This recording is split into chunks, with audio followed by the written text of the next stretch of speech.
Today, we have a special edition of In the Groove with Todd and Jackie. We are collaborating this week with Podcasthon.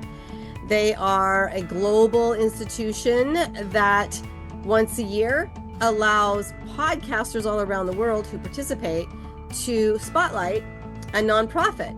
Just so happens that we have a not-for-profit. We do.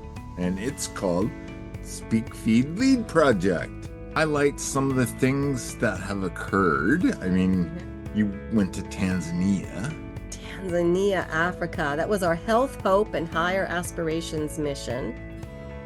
Something else we did a little over a year ago was took a group of people into the jungle. Discover their experiences that can be inspiring to other people and turn those experiences into stories, and then using those stories to create a message that we call a signature talk. We've helped, or coached, I should say, at least 12 kids, about a dozen of them, to give TEDx talks. But we're not stopping there. We got some cool things coming up.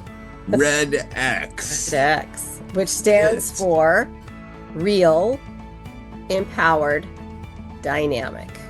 We're on a mission to make a better world for kids, especially by supporting kids.